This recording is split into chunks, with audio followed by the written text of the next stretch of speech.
Hi, everybody. It's Nay and Lola here with Naylo's Thrift Talk, and we are back with another episode. This week, we're going to be talking all about vintage postcards.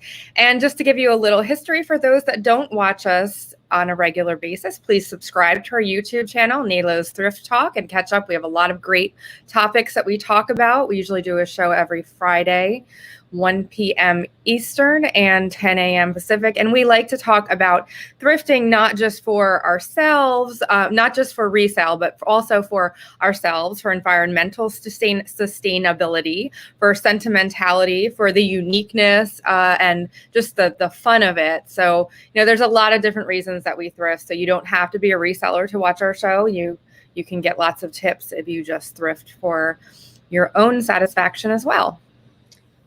Great intro, Nay. And today we are going to be talking all about vintage postcards. So postcards are something that I sell on eBay and collect more than I sell.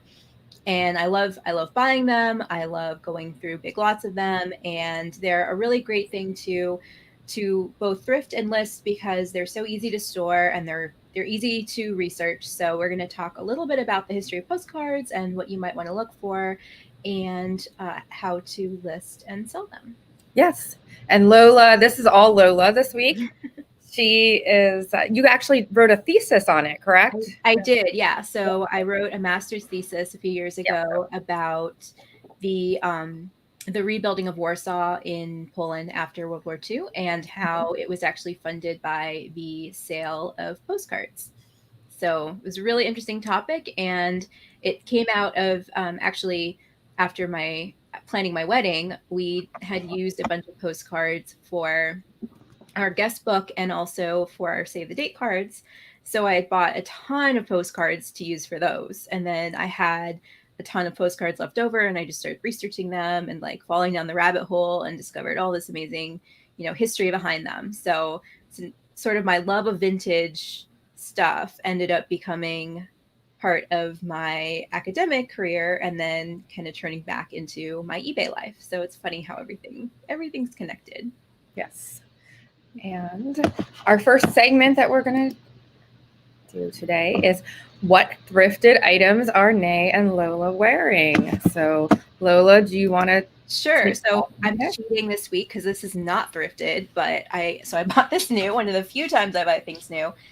This is a shirt from the Postal Workers Union. It says Save America's Postal Service. Mm-hmm. And I was afraid it wouldn't come in time because, as everyone probably knows who ships things through the Postal Service, a lot of packages have been delayed, and it's definitely an issue that's near to our hearts as resellers. So I was super excited that it came yesterday, just in time for this show.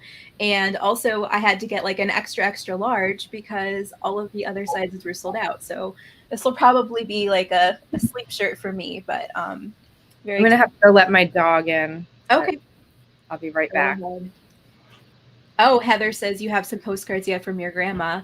Those sound like an amazing heirloom. And if you have any questions about any of them that, things come up as we're discussing the history of postcards today, and you have specific questions, I'm definitely happy to answer them if I can. And I see my cat in the background and Paddington. Yes. Over here. So pet. Oh, Paddington.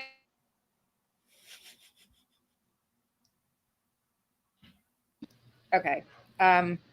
Okay, Lola, can you talk for 1 second? And I'm gonna. You want to? I can skip ahead to my home decor, which is basically some of my postcard collection. I have a ton of examples to show for throughout the episode today, but I wanted to share one of my favorite postcards, which I bought in a lot. It's a beautiful painting.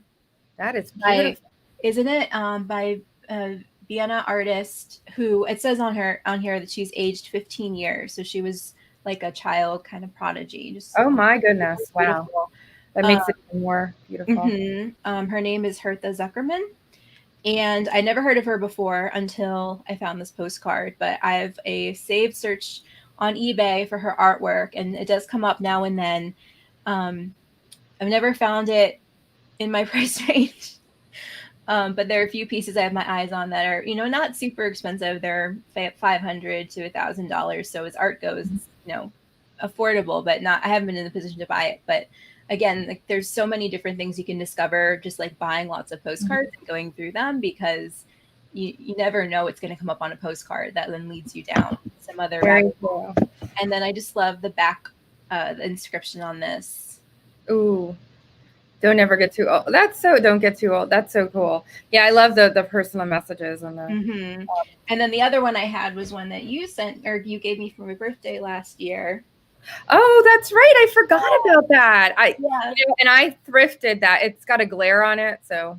Sorry. Okay, can you see? So it's I forgot about that. So I actually thrifted that. I did buy it off of an eBay seller. It was a genuine vintage postcard. I think it did have a message on the back too. I think. Look.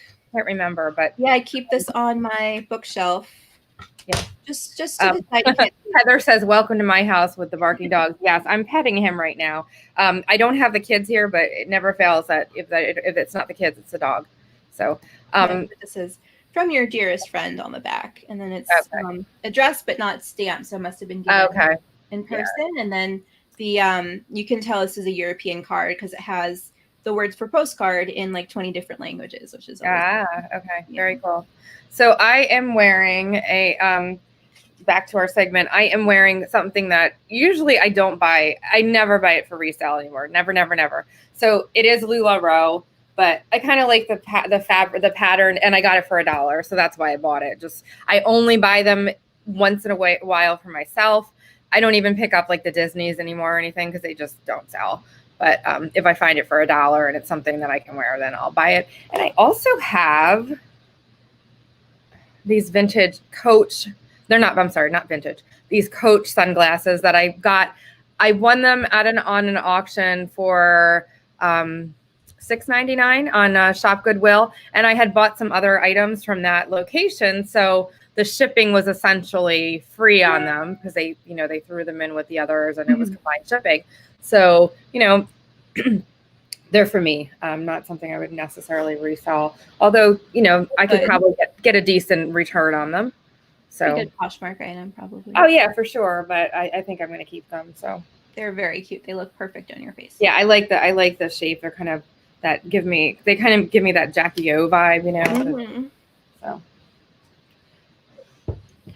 Heather calls them glamour glasses. And our next segment is our thrifted home decor items of the week. So I have this week, I guess I'll show mine. Let's see, this is something else that I bought on shopgoodwill.com that I normally wouldn't purchase. But again, I got it. I won it really cheap. I think it was like $4 or $5, and it was combined with some other items. So this is a vintage Quaker Oats tin. Now this one is actually made in Holland, and it has a bunch of different languages on it, including Arabic. But it was actually a vintage repro it's still vintage, but it was a repro from 1986. So it's still vintage, and it's still like, it looks like maybe like $20. It's not worth that much, but I might add it if I don't resell it, I might just add it to my kitchen home decor. But and it still has the oats in it from 1986, which I won't be using, but so yeah. But anyway, that's my home decor, something that I don't usually pick up, but it's always interesting to find the like reproductions that are already vintage themselves. Yeah, exactly. Yeah. It was apparently a reproduction from a turn of the century can, and it's actually Quaker Oats BV, which is the Holland division. So it was a repro back then in 1986 in Holland. So and it says Rotterdam, Holland on the bottom of it. So very cool. Yeah. Okay. And what do you have, Lola? Oh, I skipped ahead because you had to. With your got it. Yeah, that was your. Mm-hmm. Awesome. Okay. So without further ado, we will get into our main segment right now. Oh, are we going to do a thrifted history today? Or? Oh, I'm sorry. No, you know what? I actually do have some other announcements too. Okay. And we can do the thrifted history. I had set it up for after, but let's do it at the end then. Okay, that's fine. Yeah, because I have it in order. So next week we're going to be talking about Keith Haring. And although Keith Haring, like we've done a lot of fashion designers, Keith Haring is an artist. But it kind of overlaps, home decor, fashion, a lot of different things, because there's so many highly collectible Keith Haring items that are out there. And he passed away, I think, in 1990. I'm sorry, it was February of 1990. So he's been gone for quite a while. So, that when artists, pass away, sadly, their items do become more valuable. So there are some really big scores and things to look for of Keith Haring items. And we're going to be talking a little bit about his life too. He did have a very interesting life. He was an advocate for many causes that are important to us, and we'll be talking about that. So that's next week, the 21st. Is that the 21st? No, I got the date wrong. Totally wrong. Today's sorry, I didn't change the date. Ignore that. I did this at like really late last night, so sorry about that. It would be the 28th actually. Right. Yeah. So sorry about the date. So it is the 28th at 3 p.m. Eastern next week. We're doing it a little later because I have an appointment. So it'll be 3 p.m. Eastern and 12 p.m. Pacific next week. And then I also wanted to, again, just talk about this. I am a graphic designer, as many of you know, and some of you don't know. That's my professional job. That's what I was schooled for. So I have a Facebook page. If you could all please like it, it's NS Designs. It's at Shearstone Designs. So I'm trying to get likes on it, and I am doing some designs for store designs. So these are some of this is one that I did recently: business cards and a store banner and logo. And here's another one that I recently did: a 2-sided business card and a store banner and logo. And here's another one. These are some of the recent ones that I've done for people. So you can see I do give you an original designed logo. Everything is, and I take a lot of care. I am very professional. So those are some of the ones that I have done recently. And I also have an offer for everyone. If you're looking for a designer to do your store logo, store banner, business cards, package inserts, thank yous, anything like that, I am more than happy to help you out. And here I'm offering 3 different price points, so it's affordable to everyone. And you can see, you get a store logo and banner design for the first package. And then, I added a business card, which is 2-sided. And then there's some other things. And you can also customize your packages. Like if you see something in the packages that doesn't fit your needs, or there's something else that you want, I can even do things a la carte and I'll give you a discount. And if you buy one package, you'll get the second one 25% off. So for example, if you need an eBay store design and you also need a logo and banner for your Etsy store, I can do that. And you can get it all at the same time and save 25%. So, so anyone that is interested, you can either contact me, message me on my Facebook page. You can, there's a lot of ways that you can contact me. You can also, you can send me an email. There's an email address on my page, or you can even comment on this post and ask me to get in touch with you. So, and that is that. So I would appreciate the likes on my page. Thank you very much. And okay, so you want to get right into our main segment then? All right. Okay, so I'm just a huge fan of collecting and selling postcards for a number of different reasons. And I think that they can appeal to a lot of different sellers, especially if you have a small amount of storage space. Mm-hmm. So this is part of my current collection. This is just an archival box. And this is how much space, a few of these will take up. I actually stole this box from the trash at my old school. The archives are getting rid of a bunch of them. So just one thing, by archival box, you mean acid-free? Yes. So but if you search for online, if you just search for like archival box, archival shoebox, like you'll find sites that sell specifically archival materials. A lot of it is for like, museum professionals, things like that, but they also sell directly to consumers, collectors, and people who have a lot of postcards. So they're really easy to find and not that expensive. Although my was from my school archive and has some interesting notations on it. They're also really, really easy to buy, especially if you're not super mobile, like I am right now, and also, a lot of other people right now who, for health reasons or just because of your current laws and situations, because of COVID, if thrift stores aren't open, you can pretty easily find huge lots of postcards on eBay, at local auctions, other places online, like auction, online auction website, things like that, and buy them, have them shipped to you, and then go through them and part them out. So it's a pretty easy way. I've never had a lot of postcards where it just was like a total dud. Usually they're a mix, and some of them won't be worth anything. One or two will be really interesting, and then the majority will be worth a few dollars. But even though you might not be able to find them super cheaply, they do have a little bit of an upfront investment.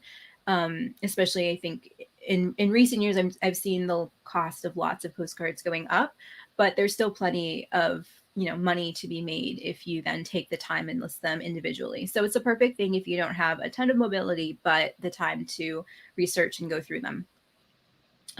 They're also super easy to photograph and list. So there's two sides to a postcard. There's not a lot of photos to add. You might want to do some details of the condition if it's a particularly valuable card, but for the most part, people just want to know what the image is, and then if there is an inscription on the back, if there's a postmark, if there's a stamp, things like that. Yeah. And they're also super easy to research because all the keywords are pretty much going to be right on the card themselves. So I mostly will list my postcards on eBay. There's also, of course, a lot of postcard sellers on Etsy, and in general, things go for a little bit more money on Etsy. I don't find that the price difference is that huge with postcards. It's not as significant as I've noticed with, say, vintage clothing. You could see a $20, $30 difference between the marketplaces, but your mileage may vary, and what works best for you may be different. That's just sort of what works for me. Especially with postcard collectors, I think a lot of collectors in general have over the years become loyal to eBay. And of course, everyone now is branching out and realizing there's lots of places to buy, but there's still that kind of, loyalty to eBay as that marketplace of like quirky, fun things that there's one of a kind. But of course, other people who might be buying postcards are like you did, Nay, when you bought me the gift. So, something sentimental. They're a great gift. I've been given them throughout the years for different occasions from friends who know I love postcards. So like college graduation or anniversaries, things like that, where you have a postcard that's significant or sentimental to the person you're giving it to. So you definitely have people buying them for gifts, buying them to commemorate special occasions.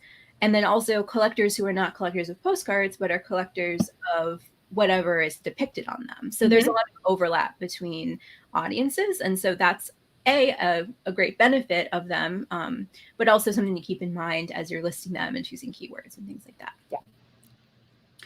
So the history of postcards, very briefly.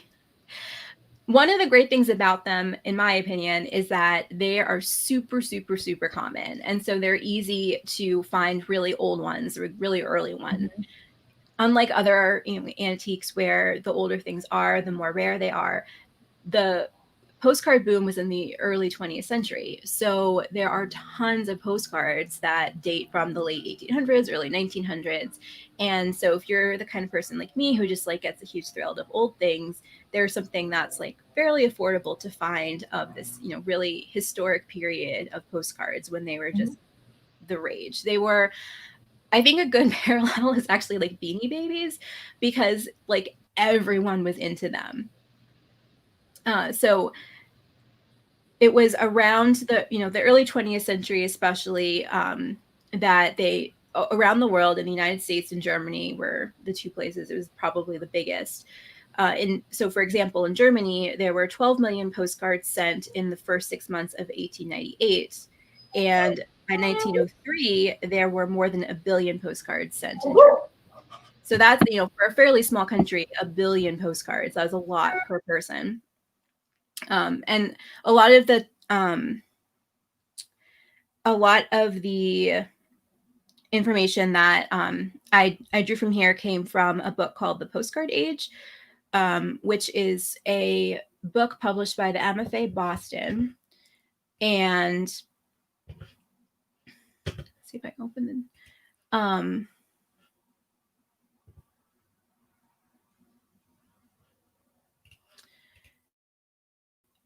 They have a huge postcard collection. And the Postcard Age is one of the books that they published about their postcard collection. So if you want to lose a bunch of time, you can browse through their collection. It's all digitized. And so you can get an idea of the huge variety of postcards that exist, and just, have a lot of fun going through these. Yeah, that was actually something I talked about in my thesis, was that it was a sort of proto social media. Definitely was the one of the ways that people were able to connect internationally for a very inexpensive cost. Both the postcards themselves and the postage were very inexpensive. And it was actually just like with social media today and Facebook and issues of privacy, early people, when postcards first came out, people were sort of scandalized because there was no envelope, so you couldn't hide your message. Everyone would know exactly what you wrote on your postcard. And they were so short, so people thought that literacy was going to decline because they weren't writing and reading as much. And then also, the images on the postcards could be scandalous. So they thought that, like, this was a sign of moral decay. So it's just almost like only they could have peeked ahead into the future to see the age of the internet. Yeah, exactly. It's like the exact same things that people said about, about the internet, about Facebook and Twitter, Yep. and social media. But eventually, the ability to communicate overcame all of those obstacles, and people were more connected than ever. There were, pen pals that were connecting over postcards. One of my favorite postcards, which unfortunately I don't have with me right now, but it was one of the postcards I used as an example in my thesis, was an Esperanto postcard. So Esperanto clubs would connect with each other over, like they would get each other's addresses, and become pen pals and write in Esperanto. And so you could see that, like, the text on the card is like exactly what you would write to a pen pal that you don't really know. And it was like not perfect, like they were still learning and they were talking to each other and things like that. It's just really, really interesting. So the earliest postcards were undivided in the back. So, today you think of the, like, classic postcard, you have the image on the front. So this is a newer postcard. The image on the front, and then the back you have the side where you write the address and then you write your message. Right. So the very first postcards were actually only had one side. And that was one way that you can pretty easily date them. So this is a postcard from Chicago, and on the back, I see the address. This one, yeah. Another way you can tell is that the earliest postcards only cost 1 cent to mail domestically, and then eventually the price went up. So if you Google the years of the postage increase for postcards, it's one way that you can get an idea of how old your postcard is, because it will usually say on the back, if it hasn't been mailed, it'll say how much it costs, and if it has been mailed, there'll be a stamp. Well, if it has been mailed, there'll also be a postmark. So that's probably the easiest way.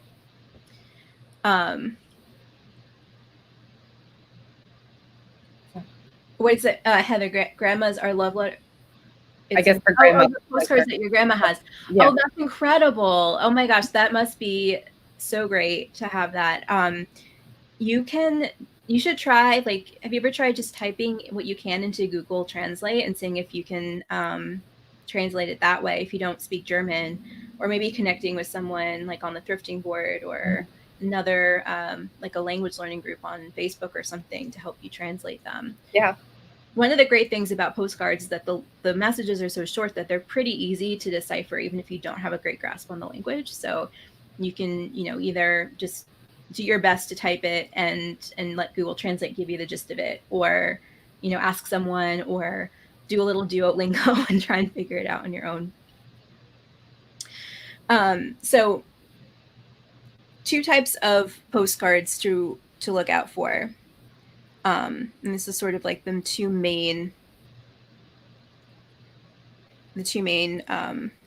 divisions sort of between them are going to be the printed postcards like this one. Right. And then real photo postcards. So this is an example of a real photo postcard. Yeah. This one is from the Uffizi Gallery in Florence. And you can tell real photo postcards pretty easily because the texture of the paper is different.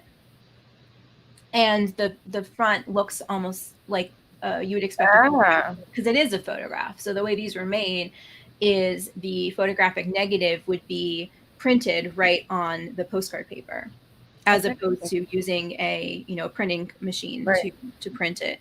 And so they will be black and white.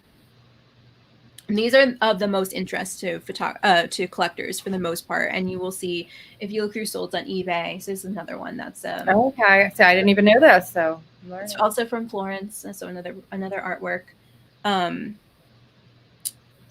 So that's a photo, like they would take photos of so like this one, the artwork or of the and then okay. And of course they're not just artwork. They're lots of different subjects. Those are just the ones that I happen to have here. Here's another one of the Leicester railway station.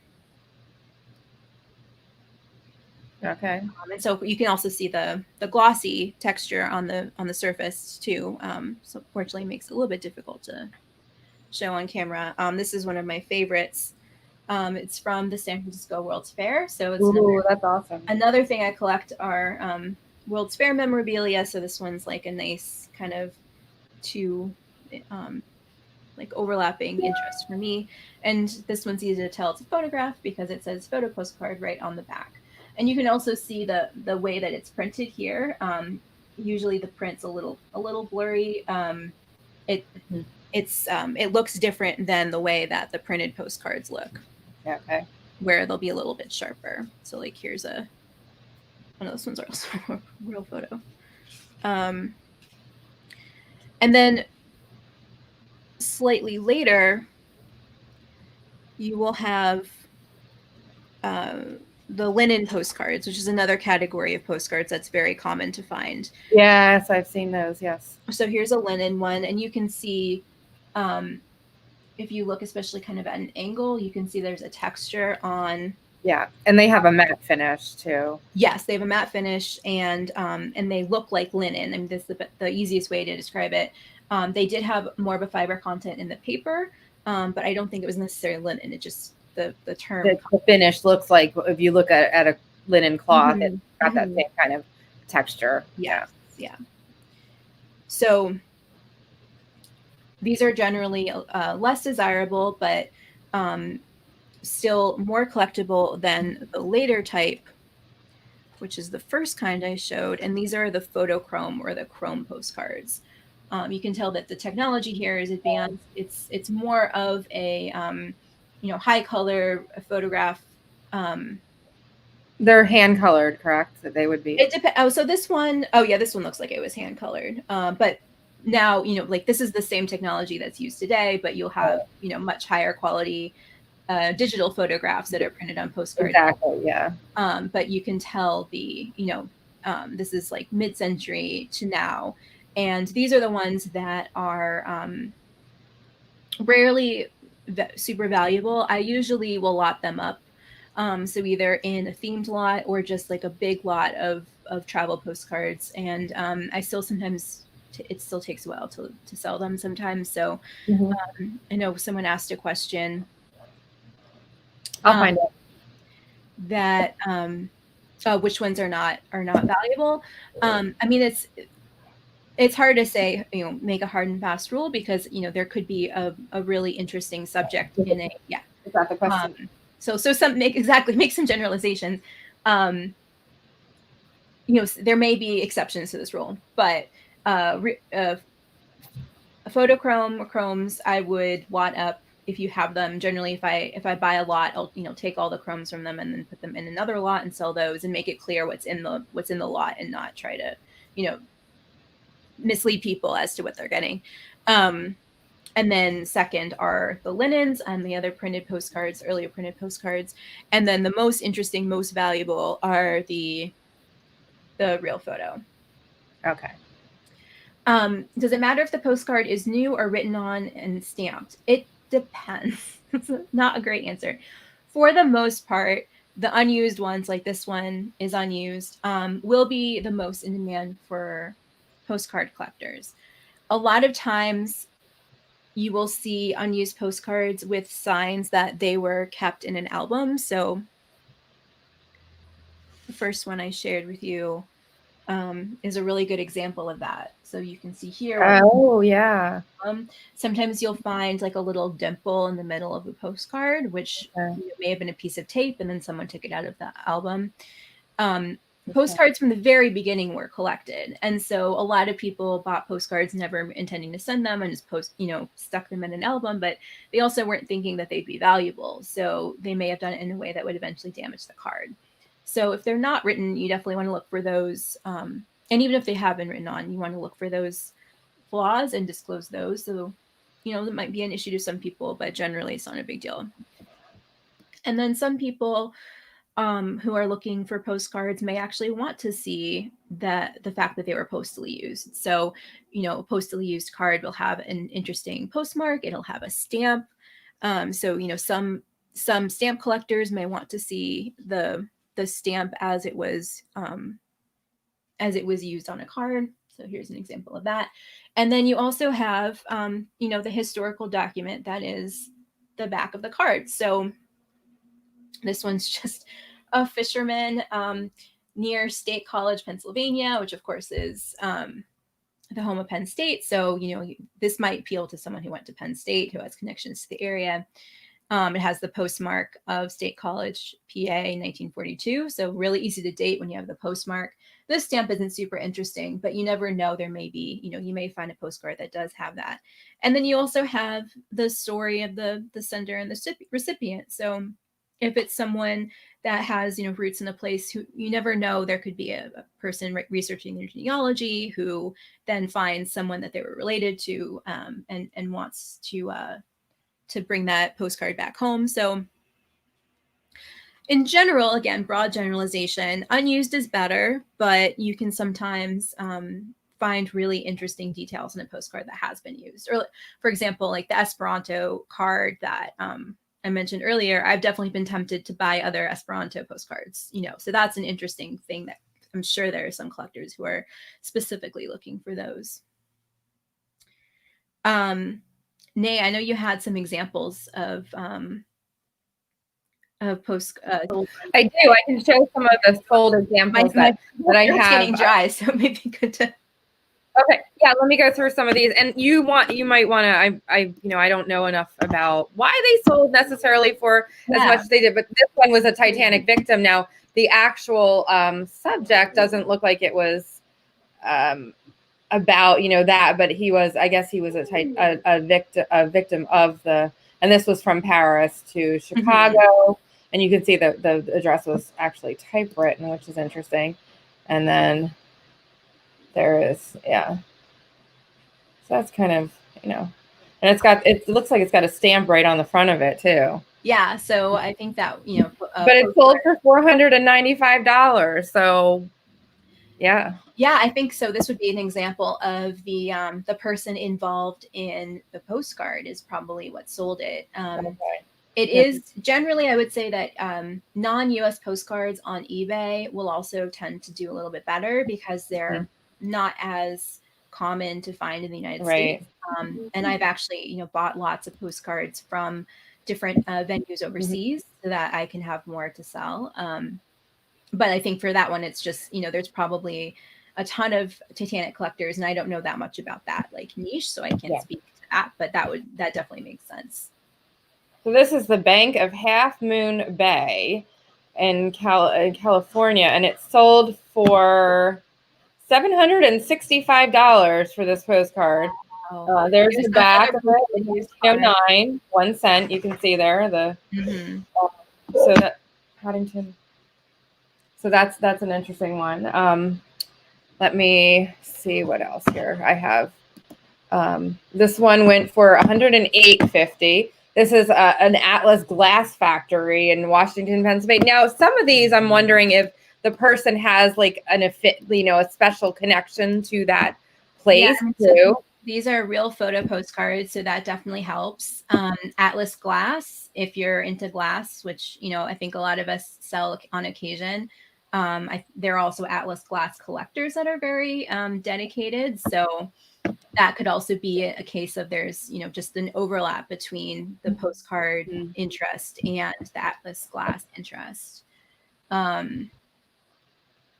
That's super interesting. Yeah, I can't zoom in. That they don't have. Interestingly enough, their photos aren't high quality, so I can't like zoom in on their photos. But yeah, that I'm wondering if maybe someone had some connection with that location. And I'm sure that there are people that will pay up for postcards because they that is the case. So yeah, and it's interesting that almost everything you're showing right now are exceptions to.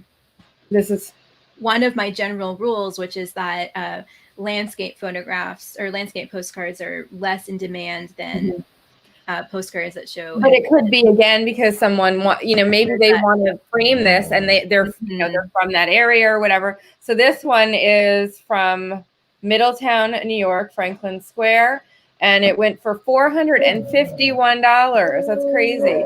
And Paddington, I'm gonna kill you. And it looks like I can't see the post date on it though. I can't read it. About this early 20th century. Yeah. So this one now this is one I found a lot of Halloween and holiday cards with art, with original art like this that sold for quite a bit. This one went for $90. Some of them went for more. There's the back of it, and it's got that kind of oh my gosh. Nouveau. Thank you, Art Nouveau. So there were a number of Art Nouveau, and that was actually the portrait of the image from the young artist that I showed earlier is another in that genre. There are a lot of Art Nouveau artists who were very into creating postcards, and those are very highly collectible now. It looks like it looks like it's 1917. So those are highly collectible too, I guess. And let's see, this is one just it's a cabinet card photo of. So this is actually, I guess, not technically a postcard. Oh, it is. I guess it's no. It's in the same general genre, but it's a little different than what you're talking. Yeah, sent in the mail, but not have a stamp on it. Yeah. So, and that went for $352. And that's something that would probably be in with a lot of postcards. Correct. This one is a little risque. Pardon me for showing it, but I think, I just wanted to show an example that some of these, this was a French nude. The background was blank, but this one went for $169.95. And I did find a lot of risque ones like this. Some of them, there were actually a couple that were like gay, and they were, they were, geared towards gay men and whatnot. And they were from back then, which had to be so taboo back then, so. Well, and that's an interesting part of history too, because a lot of the ways that gay men were persecuted prosecuted through the legal system was for sending risque material through the mail. And that was one way that gay men also connected with other gay men. So, it was it's both a part of history that was wonderful in history, but also ended up being quite tragic. So there's definitely collectors of like LGBT history material that would look at those, not just because the subject matter is fun and kind of, it's risque, so it's kind of fun, but also because they really represent an important part of history. Yeah. This dog is killing me today. I'm trying to keep him quiet, and he has to be like. So okay, so, stop it. So this is Lake Tahoe, California, Cecil's Market, which is, and again, I bet this had some kind of a significance to. And again, the back is blank, but you can see that's a great example of what it looked like Yeah, on the back that we talked about without the division. And this one went for $92.30 with one bid. Do you think some of these they should have put buy it now on them? Like some of them I'm seeing they went for one bid. So, I mean, they still sold for quite a bit, but that's one of the things I'd be sort of torn on. I think that because there is a dedicated collector base that are used to bidding on the items they want, it could be that one only had one bid, but I definitely was looking through solds that had many more than that. And it may be easier to get, you might get into a bidding war that way and make more money versus listing high and putting buy it now. But I would say for the vast majority of postcards, if they're just the general, a postcard of a location, that's sort of a long tail item. You want, that person from that hometown to find it, and it may take a while. Mm-hmm. Okay, Joe says Old Lake Tahoe postcards always sell well. Interesting. So I also see a lot that this kind of Victorian looking art. Mm-hmm. I see this is a Christmas one. I've seen quite a few.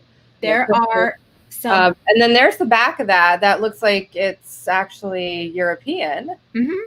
And you can see on the back that it's actually embossed. That it's, the front is actually got that, like it's embossed. Yeah, so.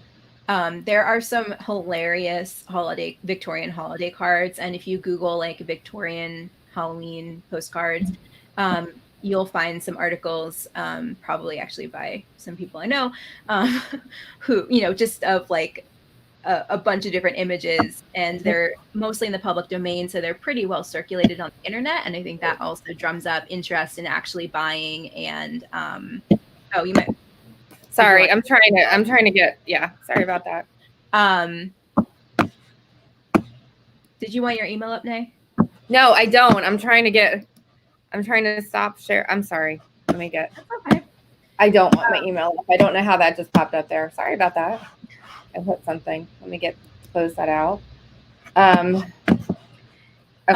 So there's definitely interest in those cards, and that doesn't surprise me that those would go for quite a bit. Because there are people who are interested in actually owning the originals.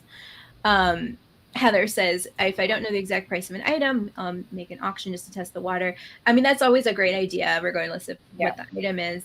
For postcards, one thing I find is that because so many of them are, they were so mass produced that even the ones that are a bit more rare, you can usually find some information on, a historic sold price on it. So it gives you a ballpark. And it's another reason why I think they're great items for people who are trying to broaden their horizons, because they are, you can get a pretty good idea of what the price point should be based on your research, without too much trouble. Okay, so this is a Disney postcard that sold for $293.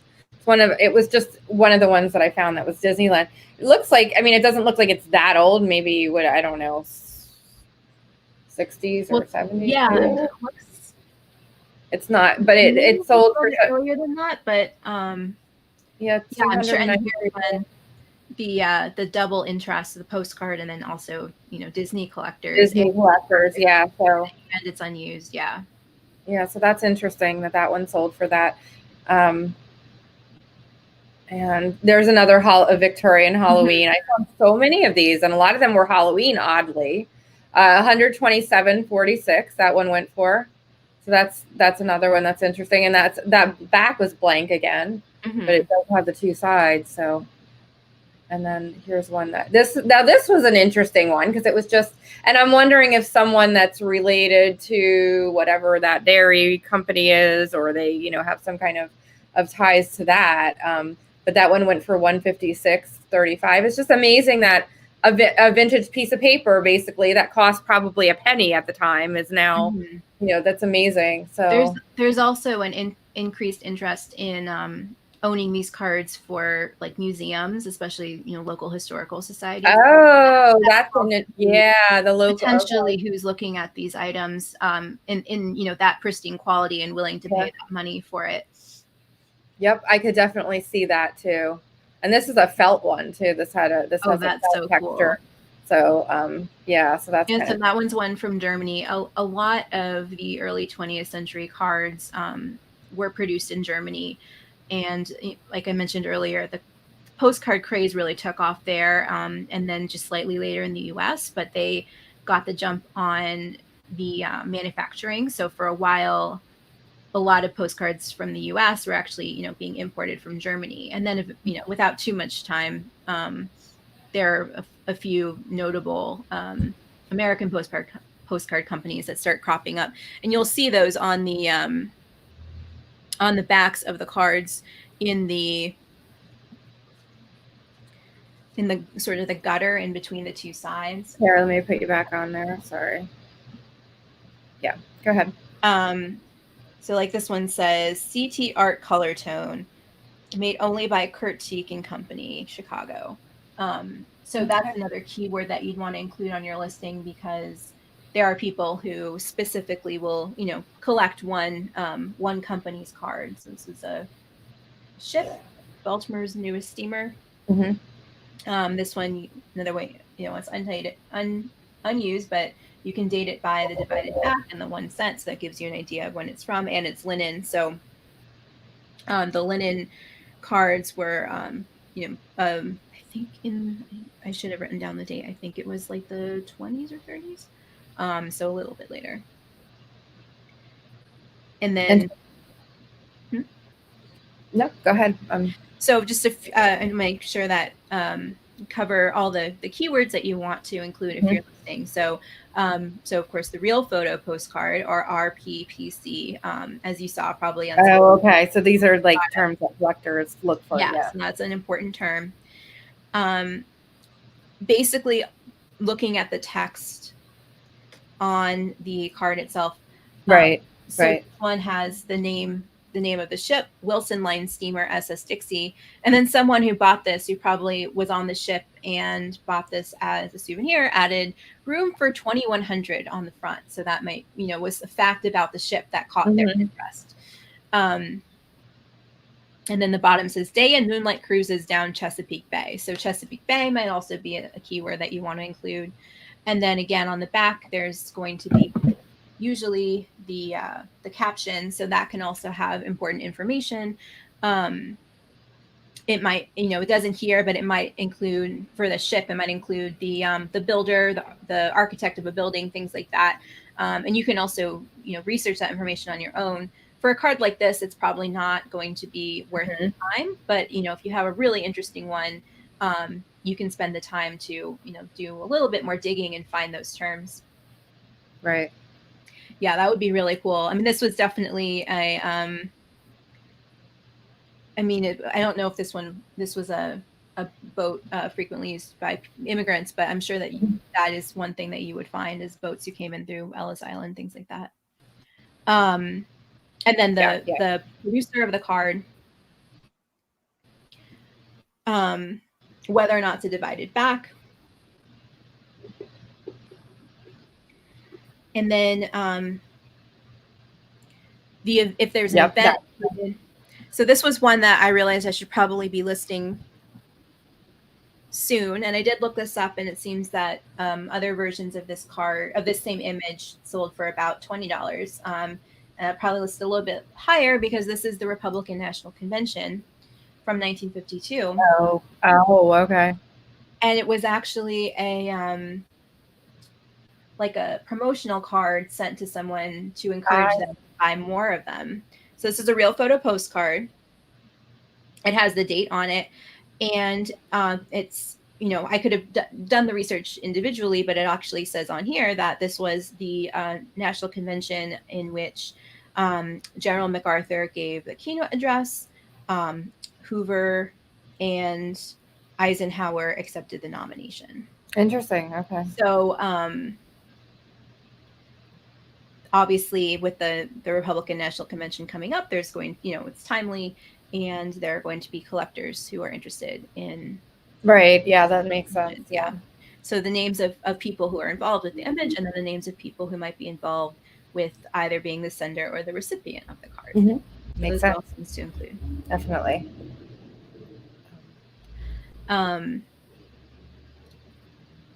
I know there are a couple questions.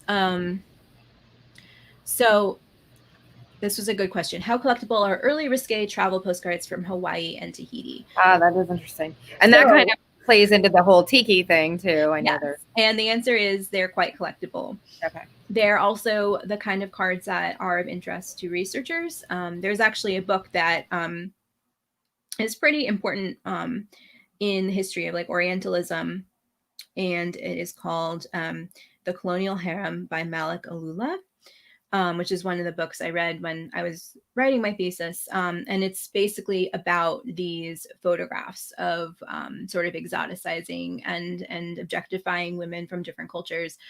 And interestingly, there are a lot of these genre of postcards that aren't just from like non-Western countries or of non-white women, but there's also different like typographies of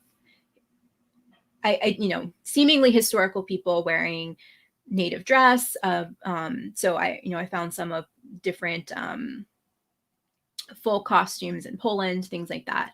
And obviously there's a little bit of a difference in terms of picturing a non-white, non-Western culture versus a Western or a white one. But those are of interest to academics and collectors who preserve those images as part of history and sort of understanding the way that different people interact with each other and encounter each other as tourists. So I definitely, if this is something that like everyone can make their own decisions about. I think I would probably keep them for myself and have them as part of my collection. I don't know if I'd feel comfortable selling them, but if you do want to sell them, research your own comps, because I don't know that off the top of my head. But yes, there's definitely a value to them for sure. Heather, I actually didn't end up finishing my PhD, but I was working on a PhD in art history.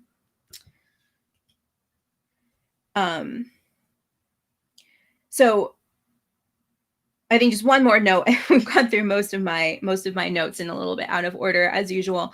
But in general, the more topical and of a single moment a card is, the more value it has, because it was only able to be captured in that moment, especially for photographs or real photo postcards. So a street scene like this, and especially because this one is a chrome card, is going to be a lot less of interest to collectors than a real photo postcard of an event that you could have only taken this picture when this event was happening. So that's sort of a rule of thumb I use when I'm deciding whether or not to research something more deeply. If it's say a linen postcard of a location, I'm guessing I'll list it for $3 to $5. I'll do a few comps quickly. And then if it's something that piques my interest, I will probably research that very specific card, and then also research similar ones that may be of interest to the same buyers, even if they're not the exact same thing, and get an idea of how to list it that way. A lot of real photo postcards, I'd say $20, $30 range. And then, of course, there are the outliers that Nay was showing, which can go for quite a bit more money. When I was just before the show started and I was looking at recent solds on eBay, there were a bunch of baseball related cards, which are kind of awesome. There's one of the Black Sox that showed the entire team, and that one had just sold for like, I think it was like $900. So, I think some of those things, like if you saw a Black Sox team card, like you wouldn't, if you know baseball, you would know it's a big deal. But yeah, it's a really fun, postcards are a really fun way to kind of like let all of your different niche interests intersect. So yeah, I just wanted to go through a couple more of these. So this person sold this whole album of Victorian postcards for $4.99. So you think if they had broken this up and sold them individually, they probably would have sold it for more. So it's one of those things that's like personal choice and sort of ethics, but I wouldn't judge. Same thing here. They sold a whole lot of them for $1,000, which was great. But I'm wondering, would have gotten more. They may have yeah, wanted to keep it together.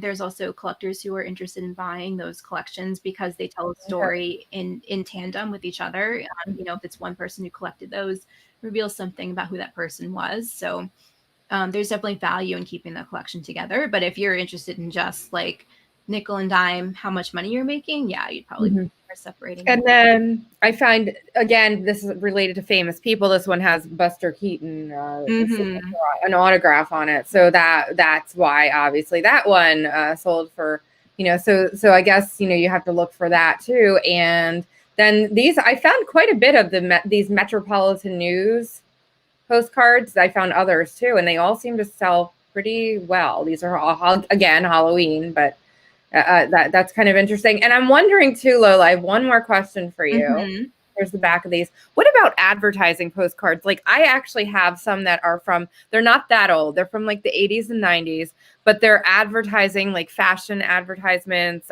products. You know, they were, I think they were just, you know, they were handed out at the time as, you know, that was like a big time before the internet really took off.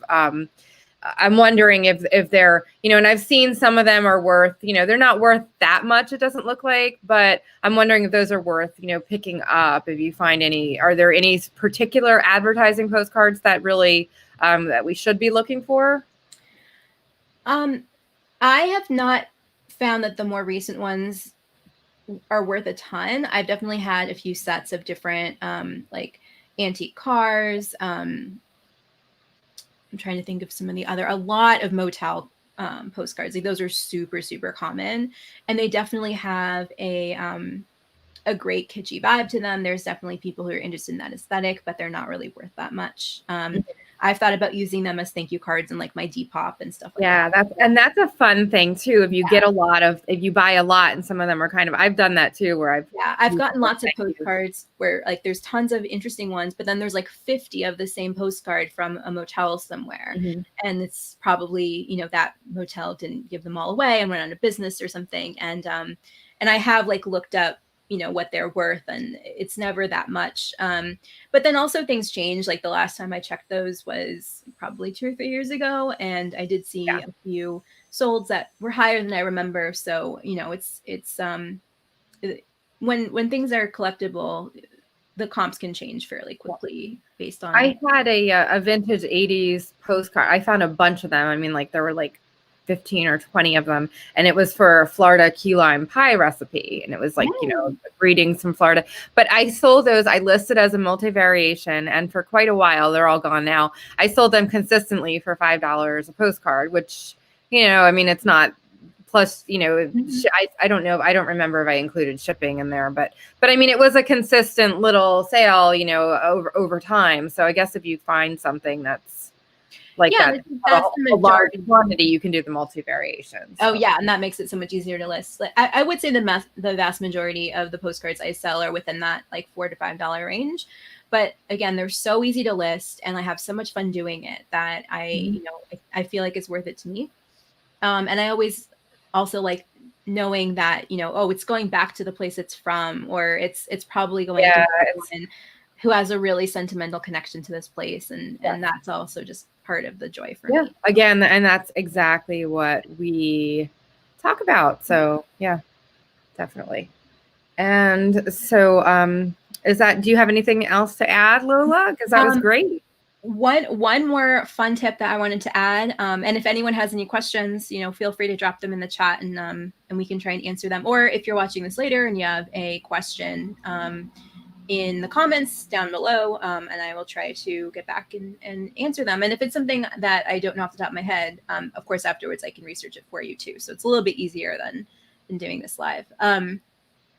But one thing that I really like to do is you can buy stamps on eBay for usually less than face value. If you buy a big lot of them, they're not the valuable ones. They're sort of like, I sell postcards in lots, you know, stamp sellers will sell postcards, stamps in lots that aren't aren't as collectible. And so you save a little bit on postage, and then they make a really fun way to mail out your postcards. Of course, you want to look at your eBay stats, because you don't want to mail too many items out without tracking. But now and then I will do it and save on postage and create a more fun experience for the buyer. So yeah.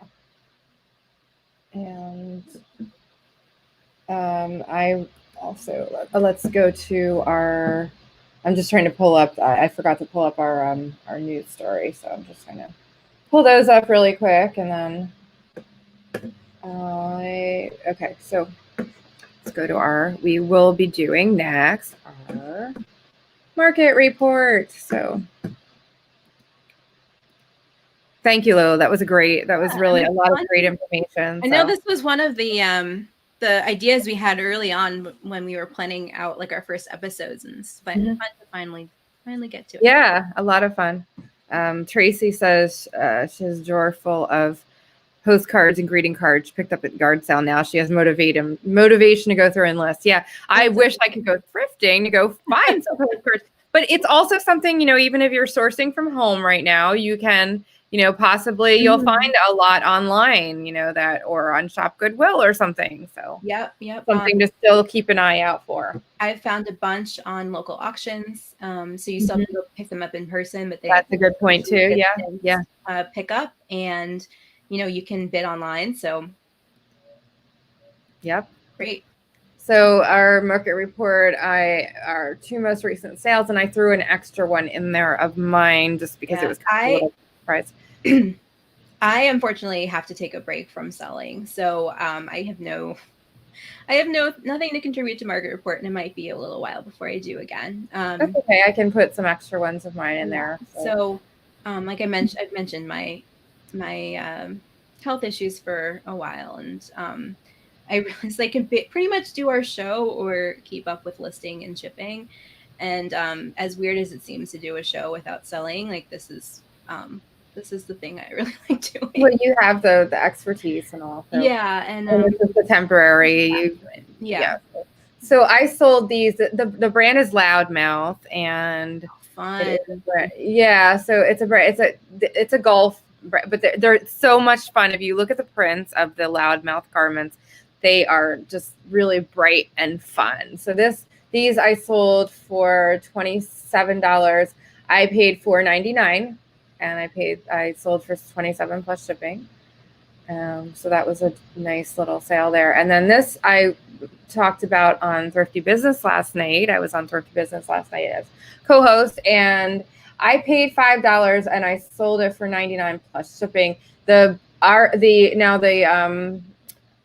designer is Yasuko Karisaka. She is a Japanese American designer based in Seattle, and she sources very high-end textiles. She's very and it's that kind of that Login look, which is kind of casual and boho and just kind of loose and sort of comfortable, but also functional, but also kind of stylish. And so that's her. So definitely look for her. Yasuko Karisaka. If you ever find her items, pick them up. And then I just sold these for. I sold this Lily Pulitzer pajama set. It took me a while to sell this. I thought, but Lily has kind of slowed down a little bit for me. I sold it on Poshmark for $28 plus shipping, and I paid $3.99. So that was a good one. And I do have a Thrifted history. I don't know what it is. So okay, so we don't. Jason says he loves Loudmouth. Yeah, that is, and I know Jason's talked about it too on his shows. So okay, so my thrifted history is this. I bought something on shopgoodwill.com, which is this vintage basket purse.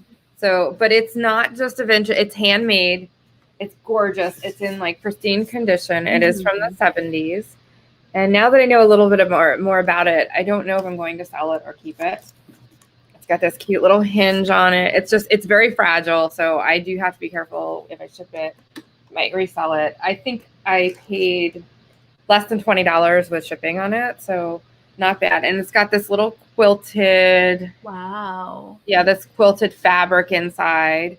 And it is actually was made in the year I was born. That's so cool.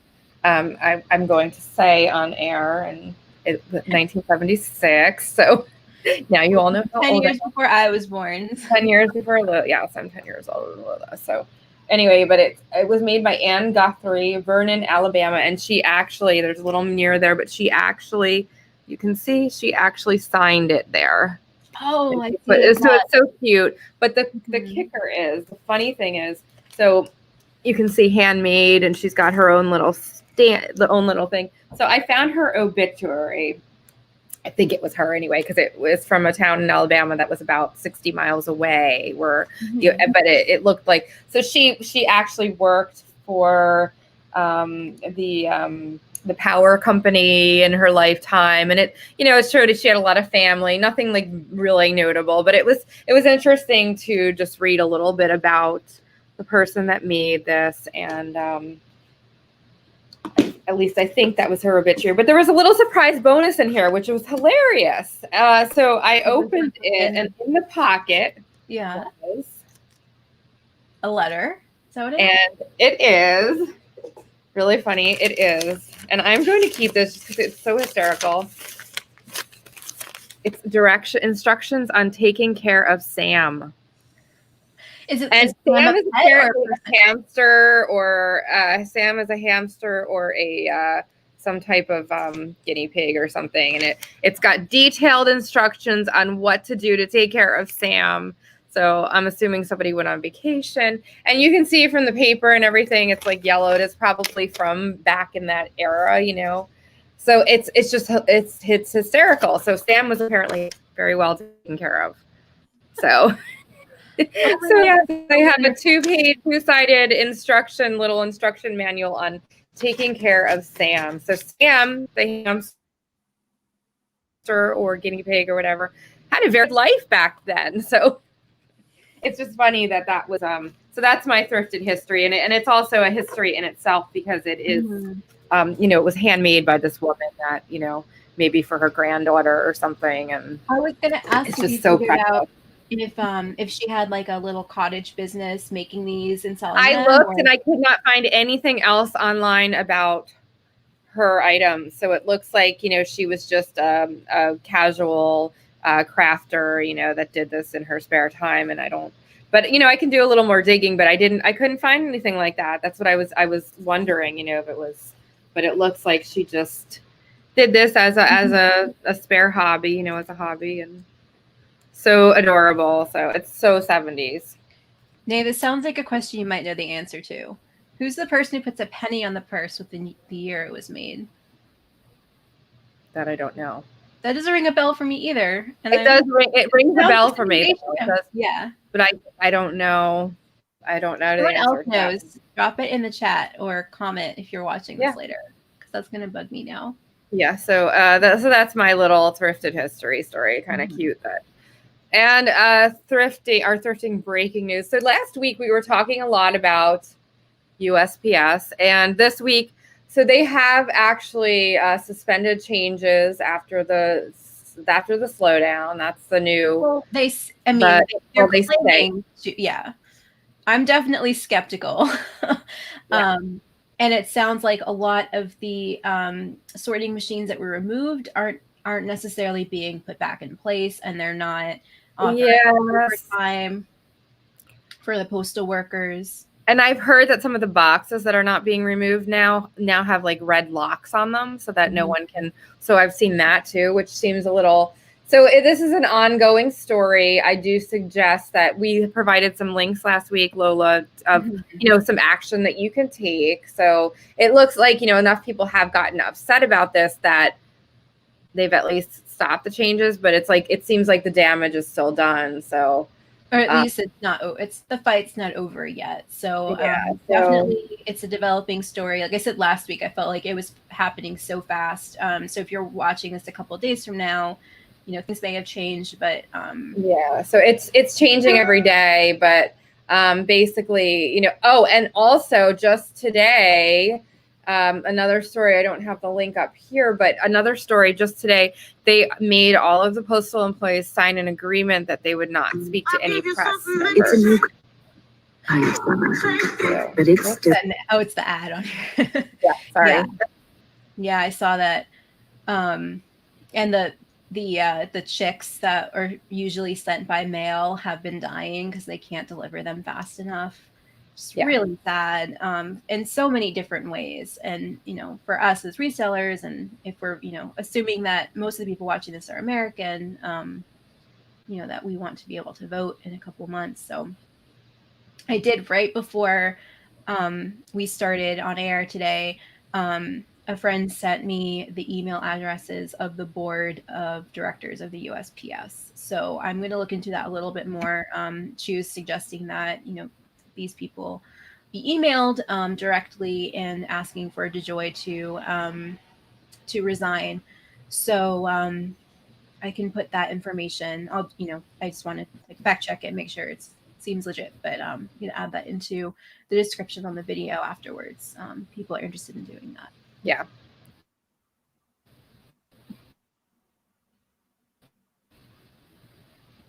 Definitely. And as always, well, I was trying to pull this, not about the post office. Heather looked my up, thing is locked up now. The designer for us. I'm trying to pull up our question. So that's the okay. Here we go. So our. Okay. Thank you. Okay. See, no, it doesn't, but I've heard of it. I just don't know. I have heard of that before, but so we do have a question for you. As always, we would like to know if you have any vintage postcard scores to share with us. So let us know. I'm so excited. And everyone who said that they have some in their, thrifting hoard, and if you do list them, let us know what you find. If there's anything that was super standout, what kind of era they were from, if there are any stories that, sometimes when you have a whole bunch of them together, you can kind of put together someone's life if it was all from the same person's collection. So, if you find out anything about the person who owned them before you, I always love hearing those stories. So comment down below and let us know. Yeah. So this is interesting too. So discounters. I have a package that is missing in transit for 45 days. Yeah. I've had some issues with packages this week. And I have messaged my buyers and they are being very understanding, but I have definitely noticed a slowdown on my packages. I have had 3 this week that and my post office always scans. Either they haven't gotten scanned or they've just taken forever to show up on the grid, or they've, so it is, I've noticed it for sure. So you can find us as usual all over. I'm usually Thrifty Nay, except for on eBay where I'm Colbray Dazzle, and Lola is Lola Run. Run on Poshmark and Depop, and Lola Thrifts on Instagram. Yeah, and definitely, we'll reach out to us on Instagram. You can email us at nailothrifts@gmail.com. Let us know if you have an idea for an upcoming video, if you want to be a future guest or anything else. And definitely comment on our videos, subscribe to our channel, and we'll see you next week with our show on I can't talk. On Keith Haring, and that date is wrong. Again, I have to change the art, but it's the 28th, not the 21st, at 3 p.m. Eastern. At least I got the time right, and 12 p.m. Pacific time. So we'll be doing a deep dive into Keith Haring and everything to look for. And thank you so much, everyone. We have some more postcard comments there. So yeah, interesting. Everyone is saying that they have the postcards in their stash. So let us know if you list those, or if you have your own personal collection. Like Ginny seems to have her own from her own travels. That's also, I just love hearing that stuff. So yeah, tell me all about it.